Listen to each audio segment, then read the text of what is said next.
नमस्कार, मी जुईली. तुम्ही बघतात कोकण साद लाईव्ह. मालवणी मातीतलो मालवणी माणसांचो अस्सल मालवणी चित्रपट म्हणजे भेरा. येत्या 28 फेब्रुवारीक ह्यो चित्रपट प्रदर्शित होता. या निमित्तान भेराची टीम आपल्या स्टुडिओ दिलीसा. या चित्रपटाबद्दल त्यांच्याकडून आपण जाणून घेणार आहोत.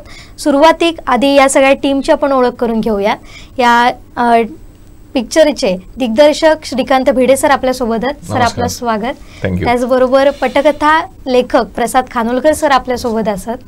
महत्त्वाची भूमिका असलेले श्रद्धा खानोलकर आणि प्राजक्ता नेरुरकर ही सुद्धा मंडळी आपल्या सोबत आहेत. तर आपण सुरुवात करूया सर तुमच्यापासून. भेरा ह्यो नेमको चित्रपट असा काय आणि ह्याच्यात नेमका काय बघूक गावताला, कारण सध्याची जोरदार चर्चा असा सोशल मीडिया पासून सगळीचकडे. भेरा म्हणजे आता भेरोचो अर्थ तर सगळ्यांना माहितीचा. फक्त त्याची स्पेशालिटी ही आहे की आपण कोविड काळातले लॉकडाऊन मधले अनेक कथा बघितले, अनेक स्टोरी बघितले, बातम्यांमध्ये बघितले, फिल्म पण बरेच येऊन गेले, मराठी हिंदी. पण या सगळ्यामध्ये एक थॉट, एक विचार आमच्या प्रसाद खानोलकर आणि माझ्या डोक्यात येलो. तो म्हणजे मूकबधीर मुलांचा किंवा मूकबधीर लोकांचा काय झाला असत तेव्हा. जी लोक एरवीच कोणाक डायरेक्टली बोलू शकत नाहीत, ज्यांका ती साईन लँग्वेज येणार नाही, ते त्यांच्याशी बोलत जाणत नाही, त्यांना ऐकूक येणार नाही. म्हणजे त्यांचा लाईफ थोडासा लॉकडाऊन मध्ये असल्यासारखाचा, शांतताचा. आणि त्यांच्यासाठी कुठली भाषा असा तर ती व्हिज्युअल लँग्वेज आहे. त्या डोळ्याने वाचतात, ते डोळ्याने ऐकतात, त्या सगळ्या त्यांनी डोळ्यांनीच करतात. आणि त्यांना आता बाहेर सगळ्या रिकामा दिसता, सगळा रिकामेपणा. आणि मग असा झाला की कोकणातल्या समुद्रकिनारच्या एका गावात, एका रिमोट गावात, जिथे डोंगरात खाली रेंज पण पोहोचणार नाही, नेटवर्क पण नाही, थंय राहणारो एक मुलगो जो भेरो हा. आणि अशीच एक जे कॅरेक्टर काकूनी केलेला, ती अनिबाई नावाची, जिचो पण जगाशी काही संबंध नाही, कोणाच्या अध्यात्मध्यात नाही. जुन्या एका 200-300 वर्ष जुन्या घरात राहता. काळानुसार एक एक जण निघून गेले. आता ती एकटीच आहे आणि तिचो झील अडकलो काहीतरी कोविडमध्ये. अशी दोन माणसं जी आधीच जगाशी संबंध नाही, त्यात त्यांना या कोविड नावाचा काहीतरी इल्ला तर काय समजणार नाही. असा एक युनिकनेस, एक एक्सेप्शन, एक वेगळी कथा. म्हणजे कोविडच्या अनेक कथा बघितली, पण हा जो अपवाद हा तो नेमको आमका दोघांका भावलो आणि आम्ही ही फिल्म करूची ठरवली. बरोबर. आता तुमच्या बरोबर तर या सगळ्याबद्दल बोलायचाच असा, नेमको भेरो कसो घडलो ह्या जाणून घ्यायचा जा. पण जर मी तुमच्याकडे येत आहे, तुमची ही सगळी कथा असा, आपण जेव्हा मगाशी बोलत होतो तेव्हा तुम्ही असं बोललात की लघुकथा होती. पण लघुकथेचो पिक्चर तयार करणं साधी गोष्ट नाही. काय डोक्यात होता, कसा सुरू झाला, तुमची सरांची भेट कशी झाली? माझा असा की ही मी कथा जवळजवळ 2020 म्हणजे लॉकडाऊनचा जो पिरियड चालू होतो त्या दरम्यान मी ती लिहिलंय.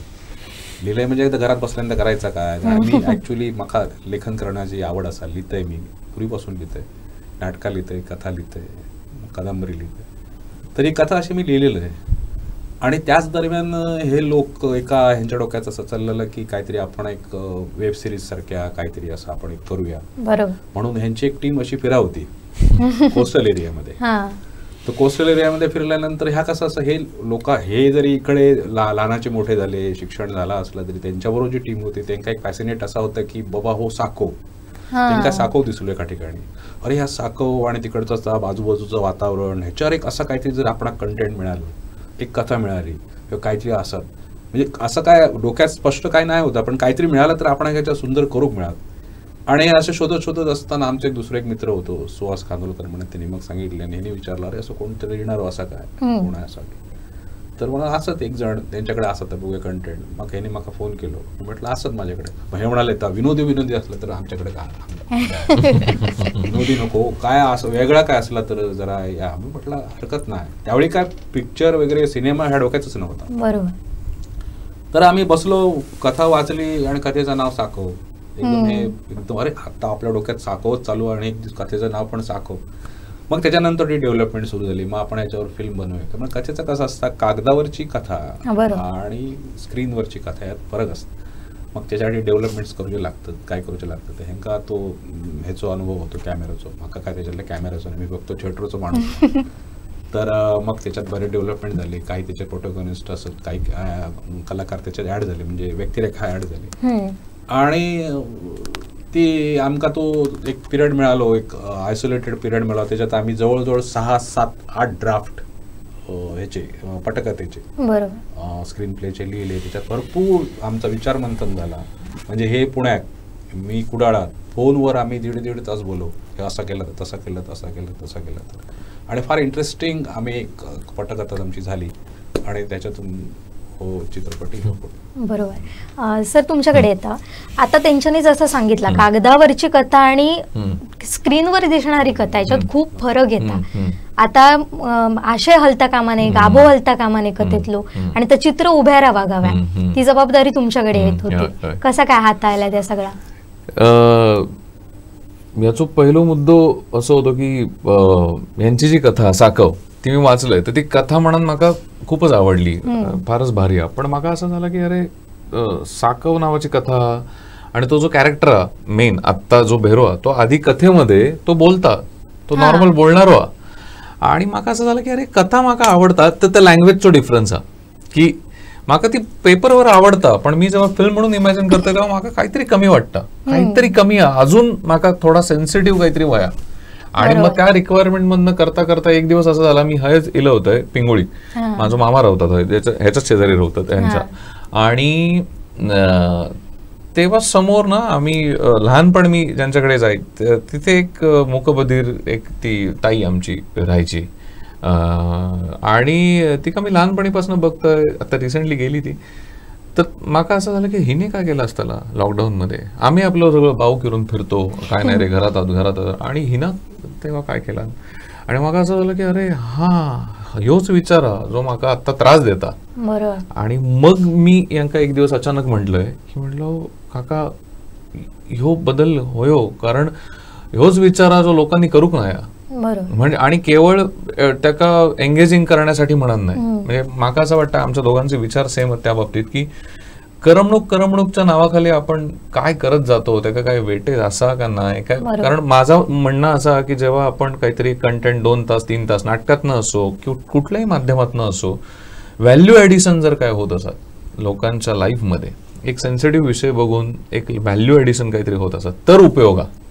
आणि म्हणून मग मी काकांका सांगितलंय की तो प्रोटॅगनिस्ट आपलो मुकबधीर असतो, कारण ह्यो विचार म्हाका त्रास देता की काय होत, म्हणजे जर बोलूकच येणार नाही तर. आणि मग काका म्हणाले, मग म्हाका काकांक त्या क्रेडिट देऊचा, कथाकार म्हणून त्यांना त्यांच्या कथेवर एकदम ऑब्विसली त्यांनी जन्म दिलेलो हा, तर त्यांना तर त्याच्यातनं पटकन बाहेर ये नाही होते. पण मग ह्यो मुद्दो इलो की पेपरवरची कथा आणि मी पडद्यावर बघत होती ती कथा, मग ही जी प्रोसेस झाली की मग हळूहळू काका ती पडद्यावरची कथा बघू लागले, आणि मग ते म्हणाले होय रे होता तर सापडता आता माका. आणि मग सगळ्यात प्लस पॉइंट हा ह्यो होतो की त्यांनी त्यांच्यातली कागदावरची कथेविषयीचा जो प्रेम हा डिटॅच केला, आता ता नाही, आता ता चाललेला नाही, त्याचा आधार घेऊन आता नवीन जग बनता. मग त्यांनी तेवढ्याच इन्व्हॉल्वमेंटने तो ट्रॅक पकडलो, आणि आमची पूर्ण प्रोसेस ते जी म्हणतात ना ती अशी होती की मी मागच्या वेळी पण 1-2 ठिकाणी सांगलंय की नुसतं दिग्दर्शकाक काहीतरी दिसता म्हणून काही दिसू शकता, पण त्या कथेत तो स्कोप होयो, जा म्हाका व्हिज्युअल लँग्वेज जी तयार करूची आहे त्याचा स्कोप थंय कथेत होयो, आणि ते त्यांच्या सगळ्याच कथांमध्ये. म्हणजे मी आता थोडं मालवणी कमी बोलतोय कारण माझी ती एवढी फ्लुएंट नाही. निम्मे वर्ष मी पुण्यात राहिले, निम्मे वर्ष कोकणात, त्याच्यामुळे ती मी नॉर्मल आता बोलतोय, मराठी आपल्या प्रमाण मराठीत बोलतोय. तर त्याच्यात ते असं झालं की थोड्या दिवसांनी की आम्हाला ती व्हिज्युअल लँग्वेज सापडायला गेली, आणि आमच्यात एक खूप छान, ही सुरुवात जशी त्यांनी टेलिपथीने सांगितली की आम्ही साकव नावाचं काहीतरी शोधत होतो आणि त्यांची साकवच कथा सापडली. फिल्मचं नाव पण आधी साकवच होतं, इव्हेंच्युअली भेरा झालं. तर त्याच्यात ना सगळ्यात महत्वाचं हे ठरलं की आमची प्रोसेस इतकी स्पोर्टिंग होती की समजा मी डिरेक्टर म्हणून मला खूप सुचत गेलंय ते मला म्हणायचे हे बघ हे पॉइंट कॉम्प्लिमेंटरी आहेत, हे पॉइंट आहेत ना ह्याच्यात त्याचा आत्मा हलतोय, कथेचं ओरिजिन हलतंय, आणि सेम उलट पण व्हायचं.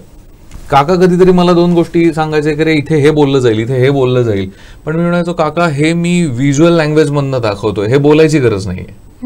आणि इतकं ते बॅलन्स्ड प्रोसेस आमची 1 वर्ष चालली, म्हणजे 7-8 ड्राफ्ट तर अख्ख्या फिल्मचे झाले, अजून फिनिशिंग, मग प्लस शूटिंग करताना जे ड्राफ्ट झाले ते वेगळेच, मग काही सीनमध्ये मॉडिफिकेशन वेगळे, आणि असं जवळजवळ आम्ही वर्षभर त्याच्यावर काम करून ती तयार झालेली आहे.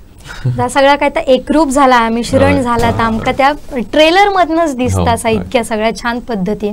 पण आता कथेचो जन्म झालो, दिग्दर्शक तर तयारच असत कथा उभारू, पण कलाकारांची निवड महत्वाची असते. आता कसा होता, मालवणी म्हटल्यानंतर बरेच पिक्चर झाले, सिरियली आपल्याकडे झालेत, पण कॅरेक्टर असताना असा म्हणजे एक बोलला जाता हा कायमच, सिनेमा मालवणी जरी असलो तरी त्याच्यातले कलाकार त्यांना काय मालवणीचो गंधय नसता आणि तुम्ही त्यांना उभ्या करता, ह्याच्यावरनं ट्रोलही केला जाता, कौतुक एका बाजूक असला तरी सुद्धा. ती तुमच्याकडे महत्वाचं पार्ट होतो. कशी काय निवड झाली या सगळ्या कलाकारांची? याची प्रोसेस फार इंटरेस्टिंग. एकतर पहिली असं झालं की पहिल्यांदा मला हे माहिती होतं की यातले किती कलाकार, फार ऑप्शन्स नव्हते. विचार झाला नाही असा नाही, पण मी केला, पण तो खूप थोडक्यात विचार होता. असं जर खूप सुटेबल होणारं, in all ways suitable character किंवा कास्टिंग अवेलेबल ऍक्टर असतील तर आपलं ते पटकन क्लिक होतं, कारण नाही, कारण आपण त्याला आधी बघितलेलं असतं. पण मला असं ह्या स्टोरीसाठी पटकन कोणी दिसलं नाही, म्हणजे कोणी करू शकत नाही असातला भाग नाही, पण आपला तो एक चॉईस असतो. आणि असं लक्षात आलं की अरे जे आपण मांडतोय ते पूर्णच्या पूर्ण नवीन असण्यातच मजा आहे. कुठलंच आधीचं इम्प्रेशन नको, पूर्णच नवीन असण्यातच मजा आहे. तिथे एकतर पहिलं ठरलं की मी सिंधुदुर्गातलेच आर्टिस्ट घेणार. त्याच्यातल्या अनेक फॅक्टर्स पैकी एक फॅक्टर हा होता की सगळे फ्रेश चेहरे पाहिजेत. दुसरा पॉइंट माझा हा होता की मला ऑथेंटिक रिअलिस्टिक फिल्म बनवायची होती.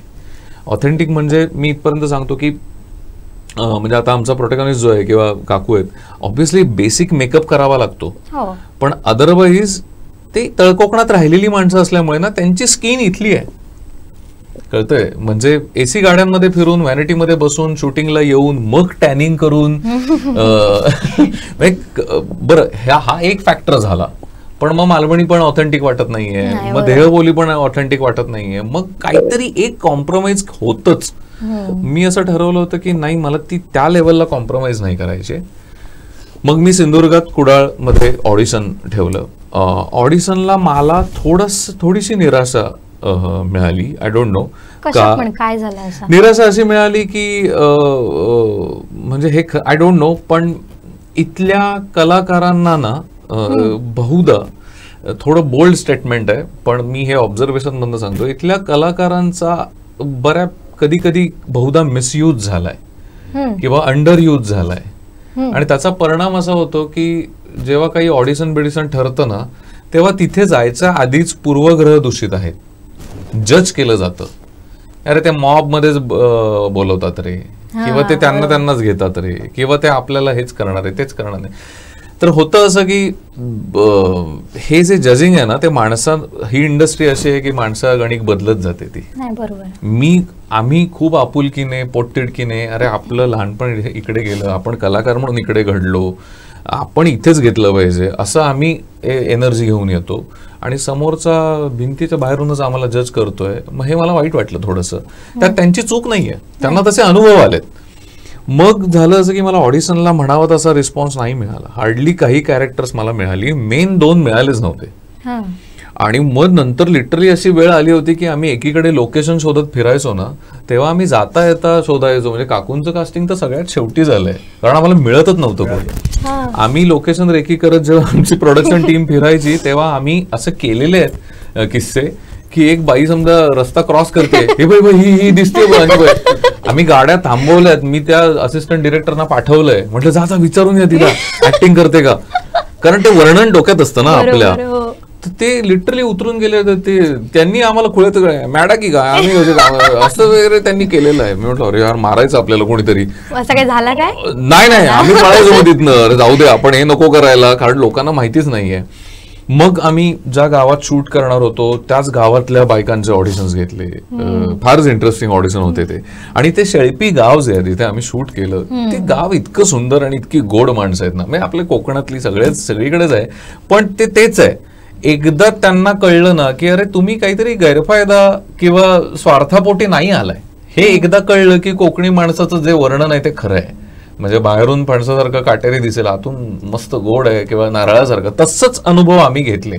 आम्ही काय करायचो की आम्हाला कळायचं की अरे हे समोरचे आत्ता आपल्याला कॉपरेट करत नाही कारण ह्यांना कुणीतरी वाईट अनुभव दिलेले आहेत. मग आम्ही ते पेशन्स ठेवून त्यांचं नाही आम्ही काहीतरी छान करतोय, चांगलं करतोय, तुमच्या बरोबर करायचंय. आणि शेळपी अख्खंच अख्खं गाव आमच्या मदतीला उभं राहिलं.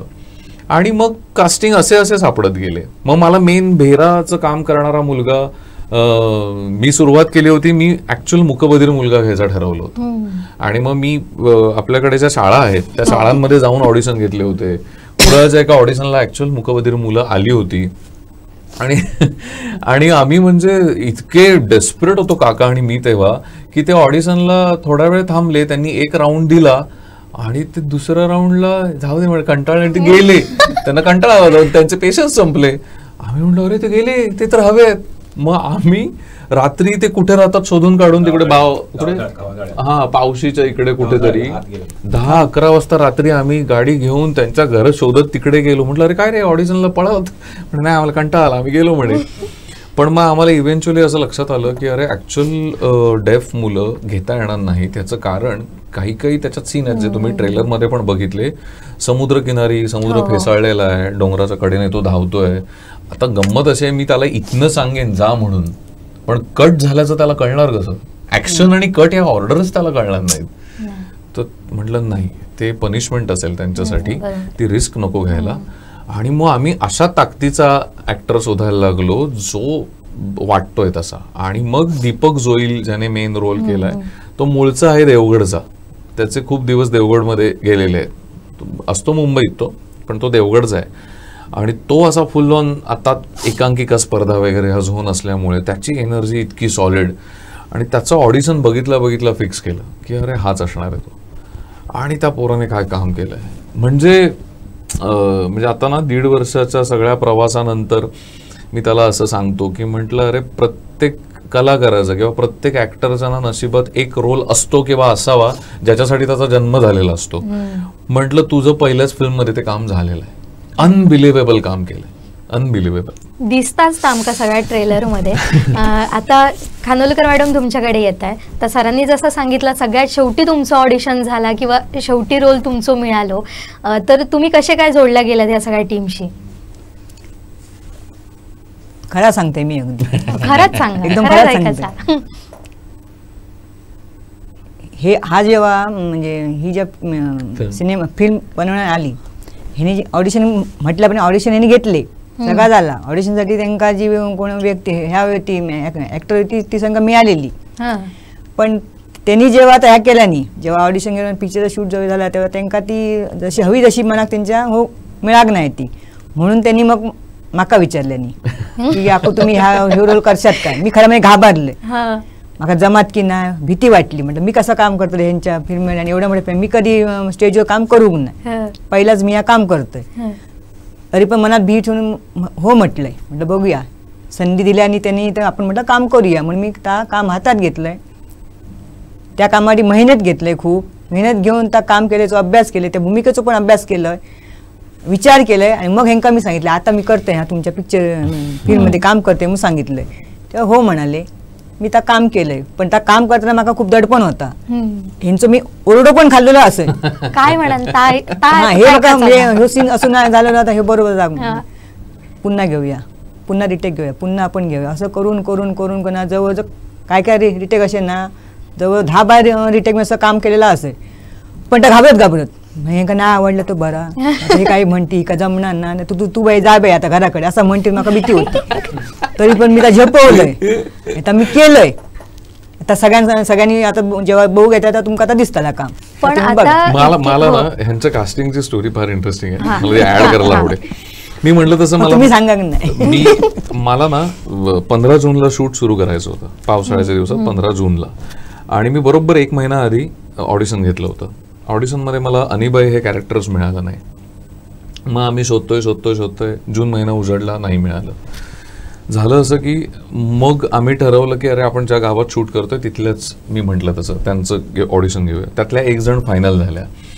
त्यांनी ना पहिले 2 ऑडिशन इतके सॉलिड दिले की आम्ही दोघं एकदम इमोशनल झालो. म्हटलं अरे यार ही अनिबाईच वाटायला लागली आता. त्यांची गंमत काय झाली म्हणजे मला माहित नाही, मी ह्या फिल्मच्या वेळेला एक वेगळाच अनुभव घेतला. युजली असतं की आम्ही तिकडे जेव्हा ऑडिशन्स आम्ही बघतो पुण्या मुंबईमध्ये, तेव्हा माझा अनुभव असा आहे की पहिल्या ऑडिशन तर दुसऱ्या ऑडिशनला बेटर झालं, तिसऱ्या ऑडिशनला अजून छान झालं. इथे मी एक्झॅक्ट उलटा एक्सपिरियन्स घेतलाय. पहिल्या ऑडिशनला भारी केलंय, दुसऱ्या ऑडिशनला या काय चालला, तिसऱ्या ऑडिशनला ते विसरलेच आहेत. म्हटलं अरे हे काय उलट प्रकरण. मग मला असं लक्षात आलं की ते पहिल्या वेळेला करत असताना त्यांना माहितीच नाहीये आपण कशासाठी करतोय, त्यामुळे ते करून टाकलं त्यांनी. दुसऱ्या वेळेला त्यांना ते कळलंय की हे कशासाठी तरी चाललंय, ते घाबरले. मग तिसऱ्या वेळेला तो कॅमेरा आला, मग मला तर 1-2 जणांनी विचारलं मग ते मागच्या वेळेला शूट केलं ते कुठे दाखवणार आहे. मी म्हटलं ते ऑडिशन होतं. नाही पण ते दाखवणार कुठे. म्हटलं अरे बापरे, ह्यांना उतरत नाहीत माझ्याकडे. आणि त्या ज्या काकू होत्या ना, त्यांचं मी आता नाव नाही सांगत, पण त्या काकू इतक्या छान की त्या सगळ्या शूटिंगला सिरियलीच म्हणतात. सगळ्या शूटिंगला सिरियली म्हणतात. म्हणजे तुम्ही मोबाईलवर रील काढले तरी मग ती सिरियल कुठे दाखवताला. म्हटलं अरे बापरे आता काय करायचं. आणि ना झालं असं की अरे ह्यांना अख्खी फिल्म नाही पहिलं होणार. आणि मी मुहूर्त ऑलरेडी पुढे ढकलला होता कारण कास्टिंग झालेले नव्हते. 15 जूनचा मुहूर्त मी 1 जुलैवर नेला आणि उजाडला होता शेवटचा आठवडा आणि मला ह्यांना कॅन्सल करावं लागलं त्या काकूंना पहिल्या. म्हटलं अरे नाही, आपल्याला इथे थोडं ऍक्टिंगचा एक्सपिरियन्स असणारं कोणीतरी लागेल. मग ना कॉन्टॅक्ट मधनं एक ऍक्ट्रेस आल्या. तर त्यांचं असं होतं की त्यांना मालवणीचं म्हणावं ते जमेना. त्यांनी खूप प्रयत्न केला पण ते त्या रत्नागिरीच्या होत्या, त्यांना मालवणीचं काही झेपेना. आणि झालं असं की मी काकांना म्हटलं काका त्यांच्या मालवणीचे क्लास सुरू करा आता, कारण 1 आठवडा आहे आता मी शोधू नाही शकत. आणि काकांनी त्यांच्यावर 7-8 दिवस काम करून काकांचं मालवणी बिघडायला लागलं. आणि म्हटलं अरे आता करू काय. आणि मी खोटं नाही बोलणार, इथे आहे आपण रंगदेवतेच्या याने सांगतो, 1 जुलैला मुहूर्त होता. आदल्या दिवशी मी गिव्हअप केलं होतं. मी फोन केला दुसऱ्या दिवशी, काय म्हणजे खूप लोक येणार होते. म्हटलं काय करूया रे, सकाळी आम्ही येतो. तर म्हटलं किती वाजता आहे काय. हा फोनवर गप्प, एकदम उदास होतो मी. काय रे काय झालं. नाही तुम्ही या तुम्ही. तर मग नाही, ते उदास म्हणजे सुद्धा कारण काय, मुख्य 2 पात्रांपैकी किंवा अख्ख्या फिल्मपैकी मला एक पात्र आहे जे माझ्या आता हातातच नाही. बरोबर. आणि म्हणजे उदास अशा वेळेने होतो की माझं अशा वेळेला डिरेक्टर म्हणून एकदा ते जवळ आली कामं की स्पिरिटच काम करत असतं. मी असं ठरवलं होतं की मी 10 पेपरपैकी या विषयाचा आपला अभ्यास झालेलाच नाहीये, आपण 9 पेपरकडे लक्ष देऊया असं मी ठरवलं होतं. आणि आम्ही गेलो, हिला घेऊन गेलो. म्हटलं मुहूर्ताला आले दुसऱ्या दिवशी. मुहूर्त बघायला चल माझ्या बरोबर. मी त्या फिल्मशी रिलेट होतो असल्यामुळे. तर म्हटलं चल जाऊया. ही म्हणाली नको मी कशा. चल बस. आम्ही मोटरसायकलने गेलो. बघितलं तर बाहेर खूप गर्दी, सगळं कॅमेरा सेटअप झालेला आहे, सगळं ते गणपतीची मूर्ती सगळं अगदी झालेलं आहे. आणि हा आत ते घर आम्ही जे घेतलं त्याच्या आतल्या बाजूला आपलं डोक्यात हात लावून बसला. काय रे काय होणार नाही. काय होणार नाही, बाहेर नारळ फोडायची तयारी नाही. पण ह्याची मजा अशी आहे की ह्यांना मी एकदा ओझरतं यांच्या घरी एकदा बघितलं होतं, चहा देऊन गेल्या होत्या एवढंच. मला लक्षात पण नाही ती की यांच्या मिसेस आहेत वगैरे.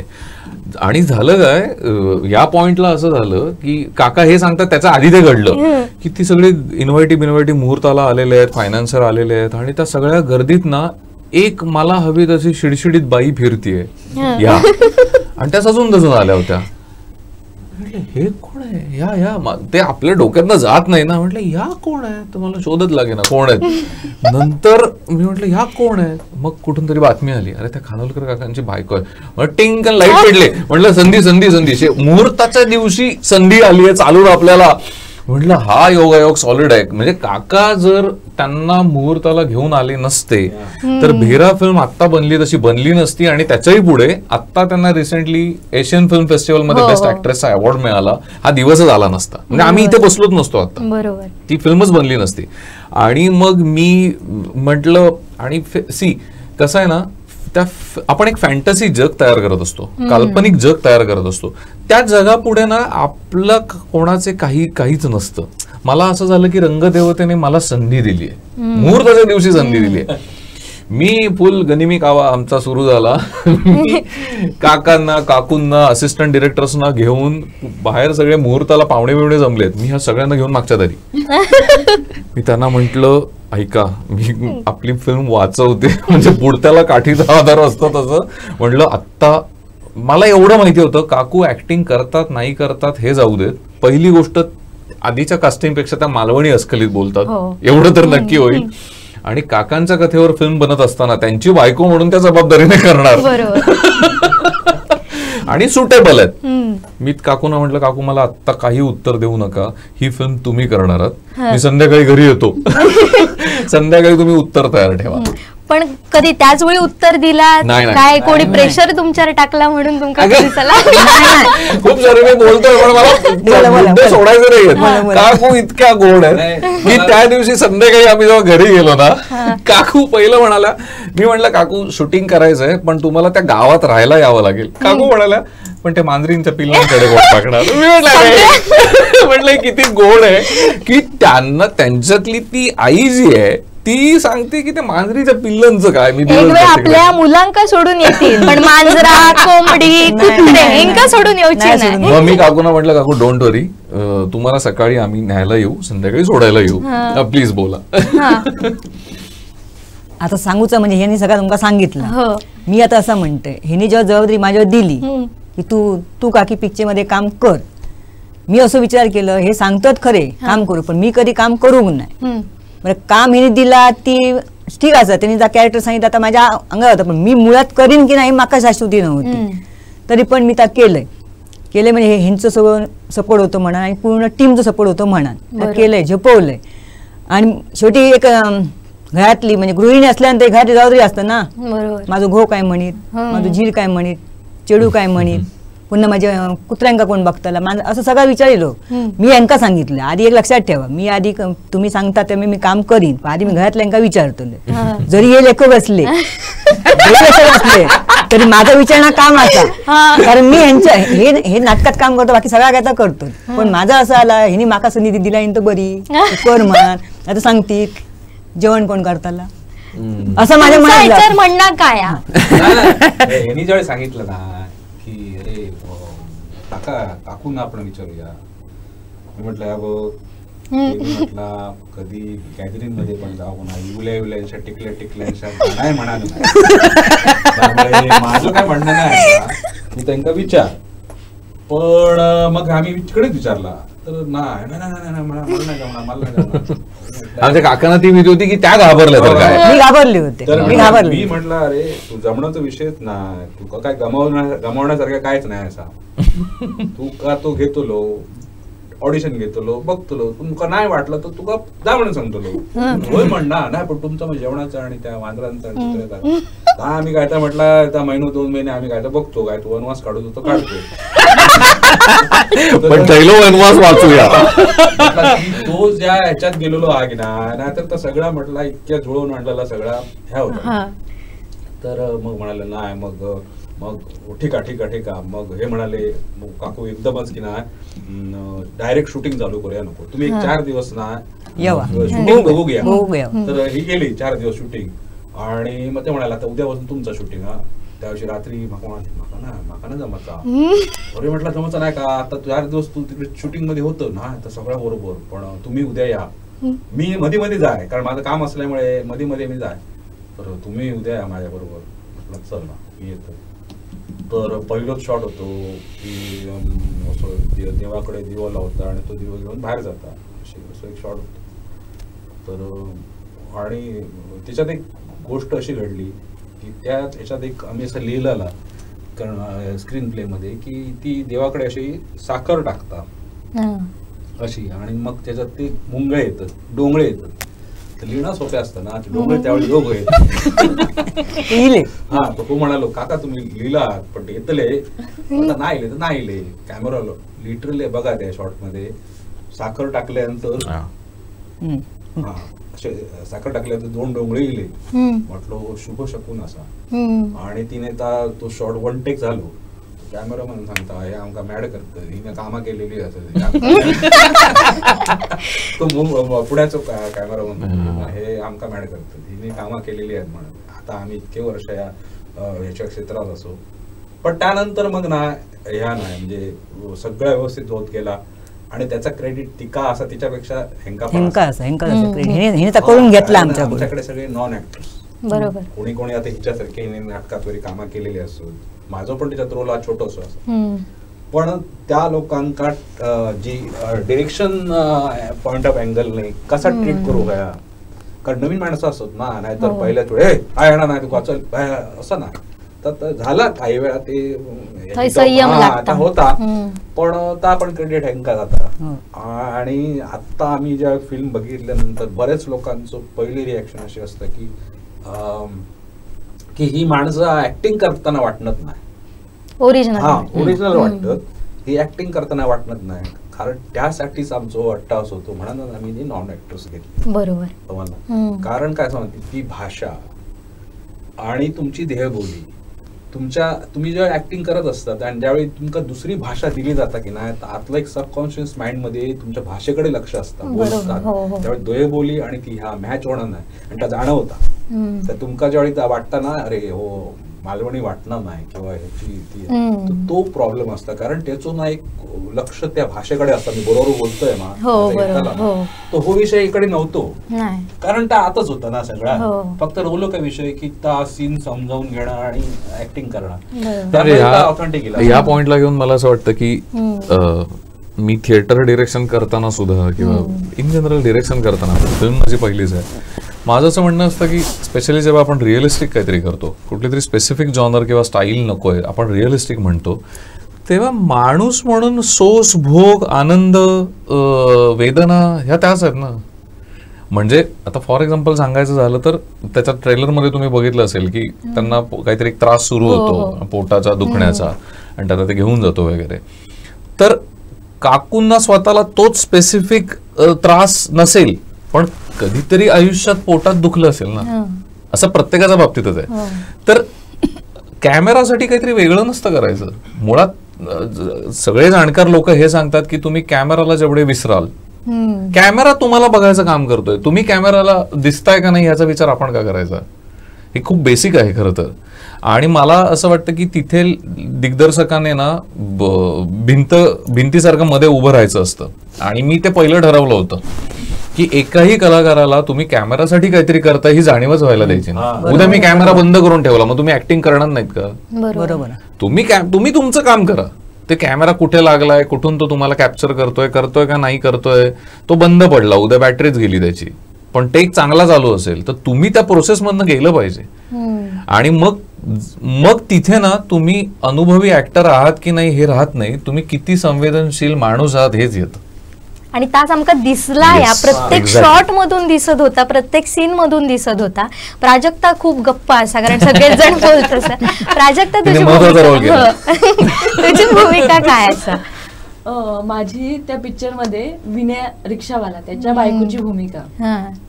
आणि माझं या पिक्चरचा अनुभव अगदी म्हणजे ऑडिशन पासून युनिक आहे. काय पण मुळात मी ऑडिशनला म्हणून जाऊन होते. म्हणजे माझं एक मित्र जो ऑडिशनला येलेलो देवगडचो, तर ते का ऑडिशनला येलो म्हणून जरा असे जाता जाता भेटूया यासाठी मी ते का भेटक गेलेले.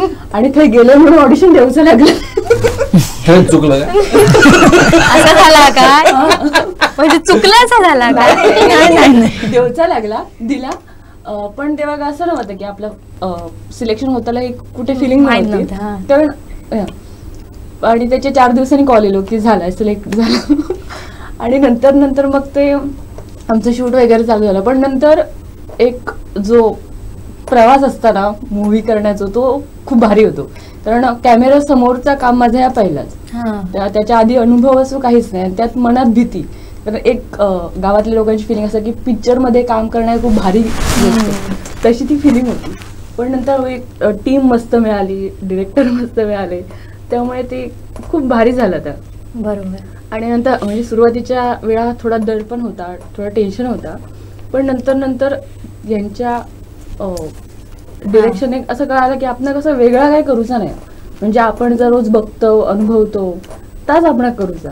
त्यामुळे सुरुवातीचे 1-2 दिवस थोडे गेले पण नंतर ते मस्त झालं. म्हणजे माहोलच सेटवर असून फॅमिली तयार झाली तिथे. तर मी काहीतरी वेगळा काम करतो किंवा काहीतरी भारी असं वेगळा काय करतो असा फिलिंग नव्हता.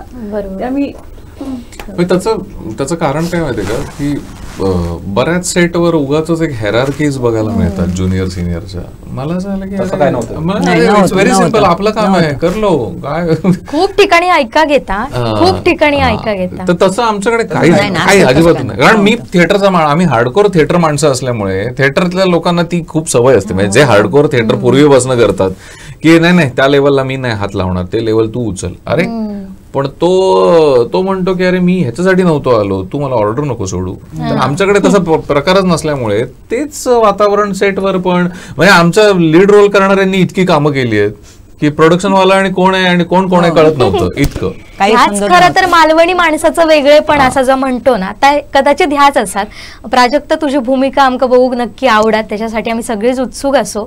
आता 28 तारखेक आमका कळतलंच तू नेमक्या काय काय केलंच आहे तिकडे. पण आता पुन्हा एकदा येऊया या सगळ्या सिनेमाच्या प्रोसेसवर.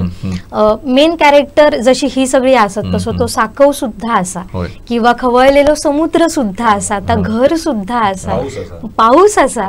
तर ते सगळे छोटे छोटे कसे काय तुम्ही टिपलात. आणि महत्वाचं म्हणजे प्रत्येक सीन मध्ये आमका मालवणी पण अगदी ठसठशीत दिसतात. कसा काय? पहिलं मी साकवाविषयी सांगेन. काकांनी जी कथा लिहिलेली आहे ना आणि त्याचं जे मॉडिफिकेशन झालं तर ते साकव खरं तर ना ती कथा पण त्याच वेने लिहिली गेलेली आहे. आणि आत्ता आमचा उद्देश साकव हे त्या भेरा या पात्रासारखं आहे. एक दुवा आहे तो अनिबाई आणि उरलेल्या जगातला, जो बोलू नाही शकत, जो वीक आहे, जगासाठी वीक आहे. आणि तो भेरा पण तसाच आहे. सो साकव हे एक प्रातिनिधिक असल्यासारखं आहे त्याच्यामध्ये. आणि मग पण ते खूप टिपिकल पद्धतीने सिम्बॉलिक न करता ते किती सटल मध्ये आणता येईल. तर ते एक तर साकवाची रिक्वायरमेंट त्याच्यात होतीच पहिल्यापासून. आणि 2 गोष्टी ह्याच्यासाठी मॅटर करत असाव्यात की माझं कमर्शियल आर्ट आणि फोटोग्राफी स्पेशलायझेशन होतं. मी सेट डिझाईन, लाईट डिझाईन थिएटरसाठी करत आलेलो आहे. ग्राफिक डिझायनिंग, कलर थिअरी हे सगळं माझ्या अभ्यासाचा विषय होता. लकीली मला तो माझा त्या मीडियम मध्ये कसा वापरायचा हे कळत गेलं. आणि इव्हेंच्युअली मी थिएटरमध्ये अजून एक टॉपिक पॅरलली गेले 15 वर्ष एक्सप्लोर करतोय, that is physical theatre. Physical theatre, non verbal theatre, without any dialogue. मी 60-70 मिनिटाची नाटकं बसवलेली आहेत. मायमिंग नाही, फिजिकल थिएटर. तर त्याच्यामुळे ना व्हिज्युअल लँग्वेज हे खूप स्ट्रॉंग होत गेलं. आणि मग आता जो मुद्दा आपण म्हणालो की समुद्र हे ते कसं काय, तर जेव्हा आपण कुठलाही कंटेंट प्लॉट करतो तेव्हा तो बोलून झालं तर मग काय होतं ना, बोलून टाकला की तो ना बोलणाऱ्याकडे आणि ऐकणाऱ्याकडे शिल्लकच राहत नाही, असं आमचं मत आहे. सगळंच जर सांगून टाकलं बडबडून तर मी सांगून मोकळा झालो, तुम्ही ऐकून मोकळे झालात, मग शिल्लक कोणाकडे राहिलं? मग अनुभव क्रिएटच होत नाहीये, तुम्ही फक्त नरेट केलं. आणि मग त्या रिक्वायरमेंट मधनं व्हिज्युअल लँग्वेज सुरू झाली. मग असं झालं की अरे ही फिल्म मांडायला अगदी म्हणजे आम्ही जे ड्राफ्ट केले ते ड्राफ्ट शब्दांचे खेळ कसे असतील फक्त ह्या लेवलला नव्हते. ते असे होते की अरे ही गोष्ट कुठल्या व्हिज्युअल फ्रेम मधनं मांडता येईल, ही बोलून दाखवायची गरज आहे का ही सायलेंटली आपण एका व्हिज्युअल मधनं मांडूया. आणि त्या रिक्वायरमेंट मधनं येत येत येत हे जे सगळे म्हणतोय आपण, समुद्र असेल, तो साकव असेल, ते सगळं व्हिज्युअल लँग्वेज जी आहे ती तयार झाली. बरोबर. पण सर, पावसात काम करणं, शूटिंग करणं या मोठा खरं तर शिवधनुष्य उचलण्यासारख्या असतात. आणि त्यात पुन्हा तो समुद्र दाखवतो असा तुमका, पाऊसही पडतास आणि तुमका असे ओरिजिनल सीन मिळाले. माझ्यामध्ये प्रत्येक गोष्टीत तुम्ही काहीतरी ओरिजिनलपणा, जिवंतपणा शोधत होतात. तर आमका सगळा दिसता असा. ह्या कशी काय सगळी निवड केल्यात आणि हे सगळी दृश्य तुमका आधी गावली खय? ती एकतर मी म्हटलं की निवती, किल्ले निवतीचं इथलं शेळपी गाव तिथपासून ते वेंगुर्ला रेडी अगदी हा एवढा पट्टा आम्ही लोकेशन हंटिंग करत फिरलो होतो. तर ह्या पट्ट्यात जे जे मिळत गेलं जे ह्याला गरजेचं होतं.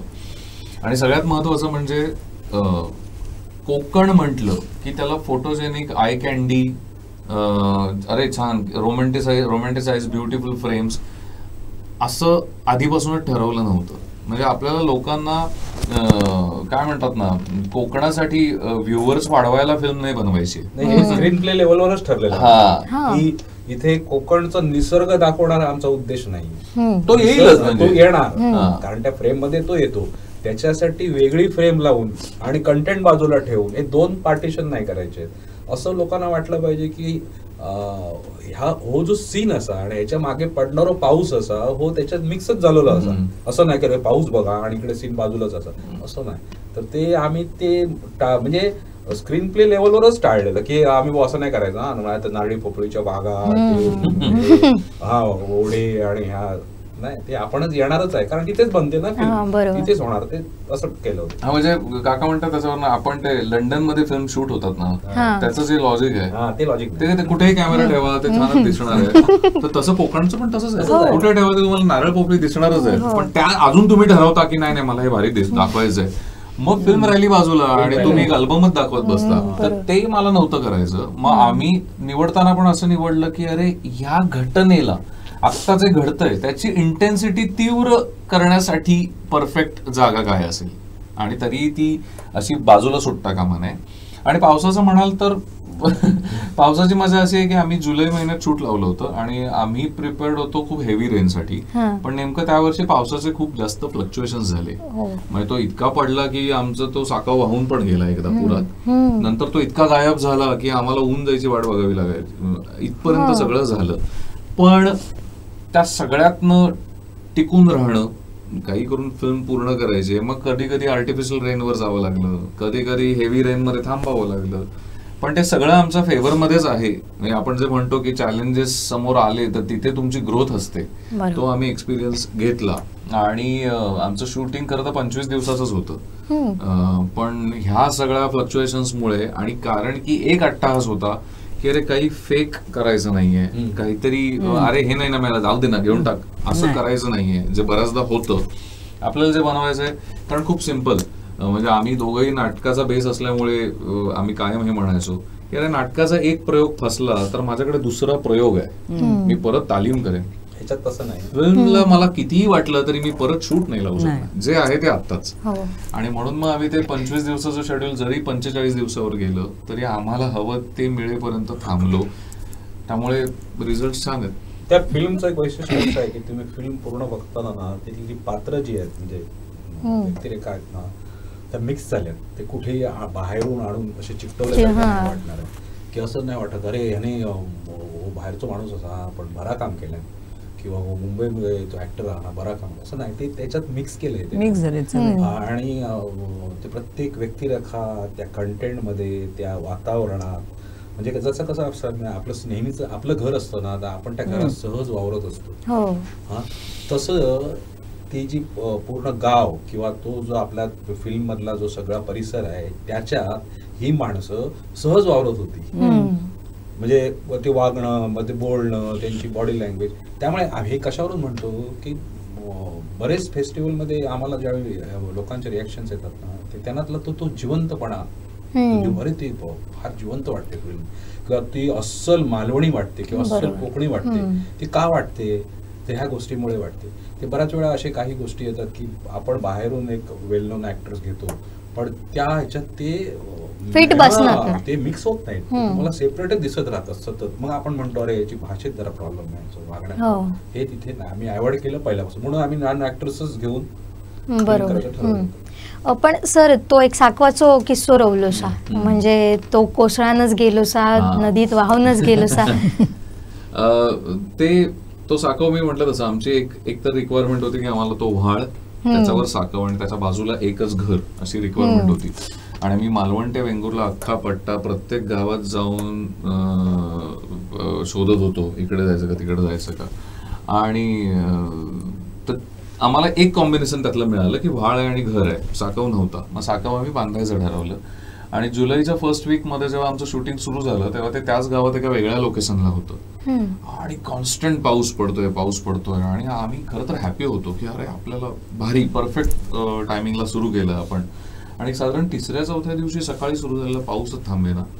आणि एक जण आमचं त्या लोकेशनवर शूट चाललंय, तो तिकडनंच आला होता आणि तो एक जण खूप सहज म्हणाला, "हो तुमचं साखव वाहून गेलो."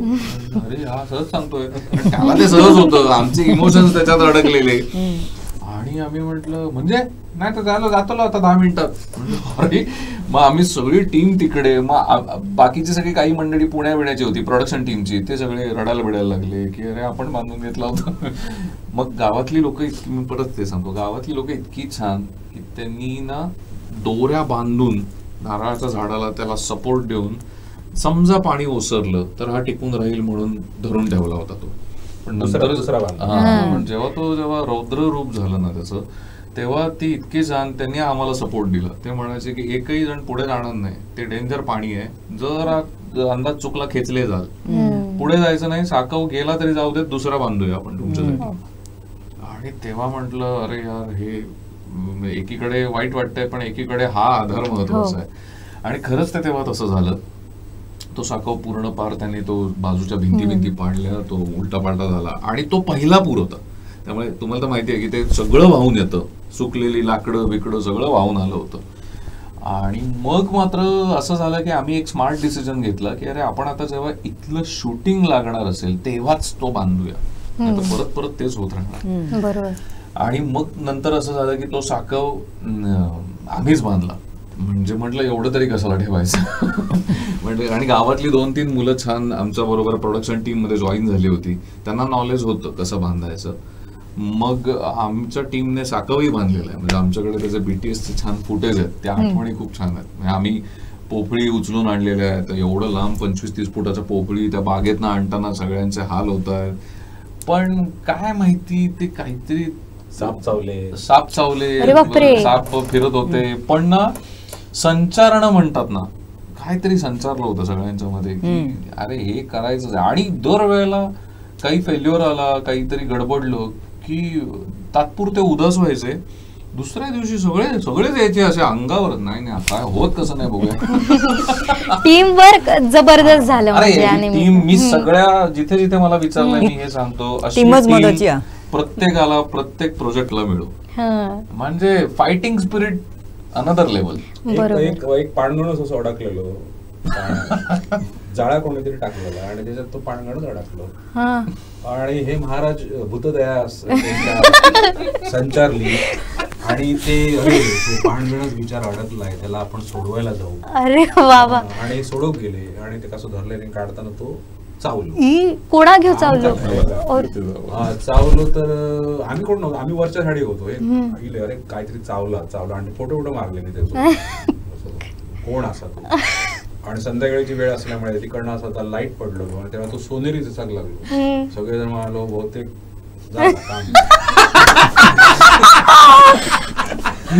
आणि आम्ही जर लोकेशन असतं ना तिकडे मोबाईल काय लागणार नाही, तुमका मोबाईल वर अशी घाटी चढून वर जाऊ आहे. तर एका सगळं सांगतो अरे जा जा जा जा, नाही काय नाही होणार. तर आता तू ओळखायचो कसो, काय चावलं? 2 माणसं येते गावातली. हो म्हटलं काय आहो, तर काय बहुतेक तो नागच वाटतं. तेव्हा अजून पाचवा. अरे वा, काय डोक्यात होतं अशा वेळी? बघितलं तर एका बाई, कपडे धुणारी बाई, तिला विचारू काकी या काय असताना, हो पाणगण असतो, काय नाही होता. आणि ऍक्च्युअली पाणगणच होता, पण नंतर जाऊन ह्यांनी ते इंजेक्शन वगैरे त्याची TTची वगैरे घेतली. पण असे पण प्रकरण भरपूर. मजा काय झाली, तो अडकला होता ना, तर तो फारच तडफड करत होता आणि मला काही सवय नाहीये, मी फक्त ते जाळं काढून घ्यायचा प्रयत्न करणार होतो. आणि ते समोर ऑडिशनला आलेली 2 पोरं होती. मी त्यांना म्हटलं तो कोण आहे रे, विचारे काय? नाही विचारे नाही. म्हटलं बरं, तो पाणगण असं, बरं ठीक आहे. आणि तो ना खूप, मी खूप सावधगिरी बाळगत होतो, पण तो कधी चावून गेला मला कळलं नाही. आणि मी असं बघतोय आणि मी म्हटलं तो चावला रे मला, तो विचारी नाही ना नक्की? तो म्हणाला सर कसं आहे, रक्ताचे 2च थेंब आले ना तर तो विषारी. म्हटलं अरे आता विचारलं मी विषारी, आता परत सांगतात नाही रक्ताचे 2च थेंब आले तर तो विषारी, नाहीतर आपल्या दातांसारखे असे बारके बारके ठिपके आले ना तर बिनविषारी. आणि झालं काय, 2 थेंब आले आधी रक्ताचे, म्हटलं आई शपथ म्हटलं. आणि मग हळूहळू मला एक लाईन दिसायला लागली, म्हटलं नाही नाही नाही, मग ठीक आहे एखादी वेगळा असा. मग डॉक्टरांकडे गेलो, डॉक्टर तर अजूनच निवांत होते, काय नाही टीटीचं इंजेक्शन घेतलंय का. थोडक्यात सगळं झालं म्हणा ठीक आहे, पण हे किस्से काय संपत नाहीत एक. पण आता तुमका बरेच अवॉर्ड पण मिळाले सर, आणि फिल्म फेस्टिवलमध्ये तुमचा कौतुक सुद्धा झाला, असा खूप चांगला तुमच्यासाठी कमेंट पण येते सर, तर त्याच्याविषयी काय सांगशाल. त्याच्याविषयी पहिलं आमचं चेन्नई इंटरनॅशनल फिल्म फेस्टिवलला सिलेक्शन झालं, आणि तिथे पहिल्यांदा चेन्नई मधल्या, म्हणजे आपलं कोकण आणि साऊथ इंडियन वातावरण साधारण सेम असं ना, climate is same, geography same. तर तिथे आम्हाला पहिल्यांदा कळलं की लोकांना खूप छान वाटतंय आणि खूपच रिसीव्ह होतं. इतकं की म्हणजे काकूंना काही फिल्म मेकर्सनी विचारलं की आमच्याकडे फिल्म मध्ये काम करणार का, आम्ही भाषा शिकवतो. काकांना विचारलं आमच्यासाठी स्टोरी लिहिणार का. इतकं त्यांना ते कनेक्ट झालं सगळं. त्याच्यानंतर आम्हाला सगळ्यात मोठी पोचपावती मिळाली ती म्हणजे Pune international film festival, PIFF, जे मराठीतला एक महत्वाचा टप्पा मानला जातो. तिथे ती पहिल्या 7 म्हणजे 50 पैकी 7 फिल्म मध्ये सिलेक्ट झाली, आणि प्लस त्याला बेस्ट डिरेक्शन आणि बेस्ट आर्ट डिरेक्शनचा अवॉर्ड मिळालं. मग आम्हाला हळूहळू असा कॉन्फिडन्स यायला लागला की अरे काहीतरी जे एवढे दिवस जे कष्ट घेतले त्याचं काहीतरी आहे. आणि मग एक एक छान घडायला लागलं. सगळ्यात इंटरेस्टिंग होतं की कान्स फिल्म मार्केटला महाराष्ट्र गव्हर्नमेंटकडनं ती सिलेक्ट झाली. दरवर्षी 3च फिल्म नेल्या जातात, त्यात ही एक होती. तिथे जायची संधी मिळाली. मग जर्मनीला सिलेक्ट झाली, स्टुटगार्टला. आता एशियन फिल्म फेस्टिवलमध्ये काकूंना अवॉर्ड मिळाला बेस्ट ऍक्ट्रेसचा, आणि चंद्रपूर इंटरनॅशनल फिल्म फेस्टिवलला झाली. आणि मेन असं आहे की पहिली मालवणी फिल्म आहे या लेवलला रेकग्निशन. म्हणजे आम्ही ऐकतो मी प्रत्येकाला विचारतो, तर आम्हाला हळूहळू रिॲक्शन मधनच कळायला लागलं की अरे मालवणी फिल्म या लेवलला गेलेली कुठलीच नाही आतापर्यंत. सो रेकग्निशन अप्रतिम मिळते. आणि मी म्हटलं तसं की ती अल्टिमेटली प्रेक्षकांसाठी बनवलेली फिल्म असते. त्याने जे काम केलं ना दीपक जोईलने, तर ते चेन्नईमध्ये असा एक अनुभव येलो की तिकडचं माणसं ती सगळ्या त्यांना इंग्लिश आणि तामिळ बोलली, तर ते त्यांना विश्वास बसना. हो, तिका वाटलं की आम्ही असंच कुठे कर्णमध्ये शाळेतून वगैरे आणलेलो माणूस मुलगा असा, आणि त्यांनी काम केलं. नाही ते माणसं, तो ऍक्टर आहे आणि त्यांनी ही ऍक्टिंग केली, पटत नाही. मग आम्ही व्हिडिओ कॉल लावून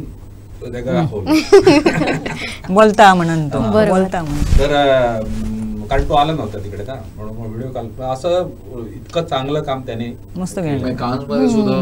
कानमध्ये सुद्धा काही फिल्म मार्केटच्या याला स्क्रीनिंगला ब्रिटिश ऍक्ट्रेस एक ती तिथल्या फिल्म मध्ये काम करते, ती आली होती बघायला, ती आणि तिचा कलिग.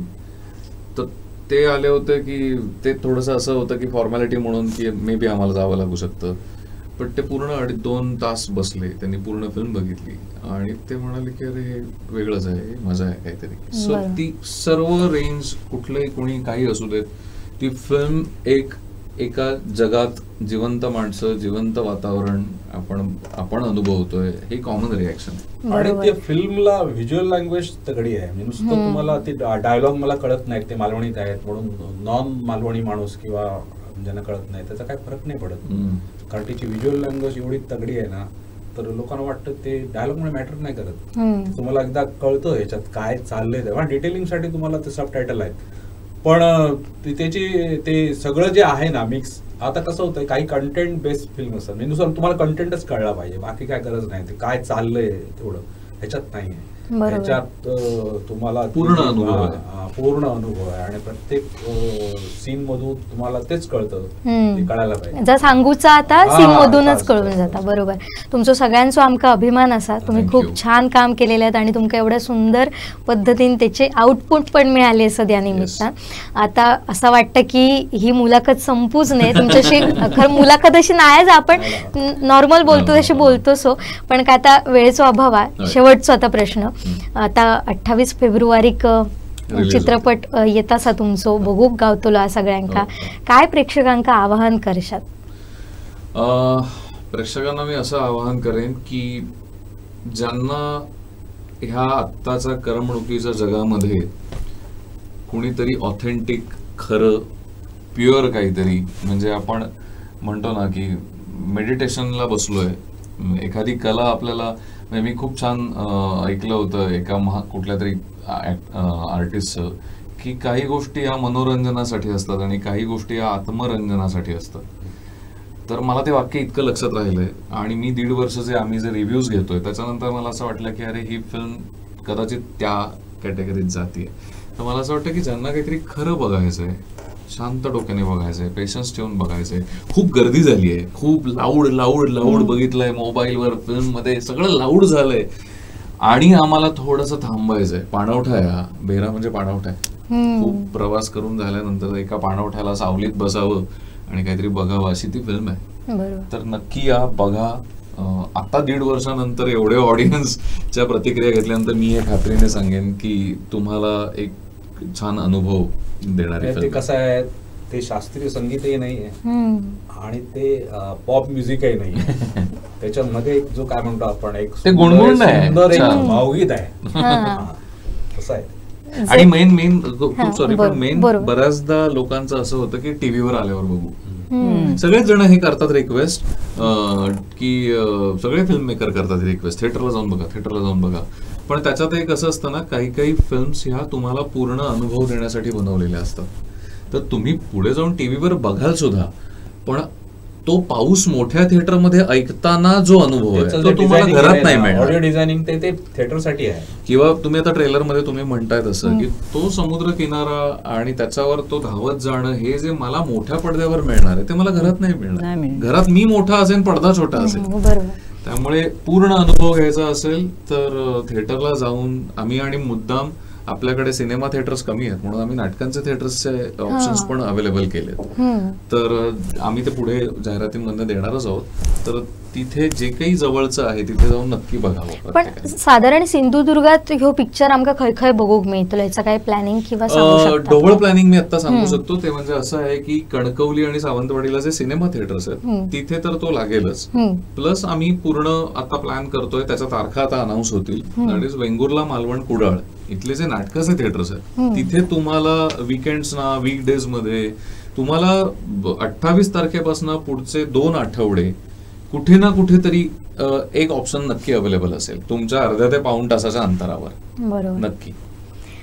तर आता आपण थांबूया इकडे असं मला वाटतं, कारण आपलं बोलणं अजिबात बंद होतं नाही किंवा किस्से, हो त्याच्यामुळे आपण आता थांबलेलंच बरं असं मला वाटतं. पण तुम्ही सगळेजण इलात, इतकं तुमचं बिझी शेड्यूल असताना सुद्धा आमका वेळ दिलात, आमच्याशी बोललात, सगळे किस्से सांगितलात, त्याबद्दल तुमचे खूप खूप आभार.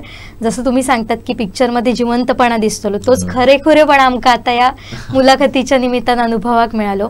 तर तुमका सगळ्यांका भेरासाठी खूप खूप शुभेच्छा. आणि आमच्या प्रेक्षकांका सुद्धा आवाहन करेन, 28 फेब्रुवारीक आपल्या माणसाचो मालवणी, अस्सल मालवणी असलेलो सिनेमा येत असा, त्याच्यावर प्रेम करणं आणि आपल्या माणसाक पुढे घेऊन जाणं हे आपल्या हातात असा. त्याच्यामुळे या सगळ्यांसाठी आणि या प्रत्येकासाठी आपल्या एक नक्की चित्रपटगृहातच जाऊन हे बघू गयो. त्यामुळे 28 तारीख तुमची बुक करून ठेवा आणि तुमचं काय वेगळा काय असतात प्लॅनिंग तर त्या बाजूक ठेवून ह्यांच्यासाठी वेळ द्या. आता हयच थांबतो. बघत रवा कोकणचा नंबर 1 महा चॅनल कोकण साध लाईव्ह. धन्यवाद. थँक्यू. Thank you so much.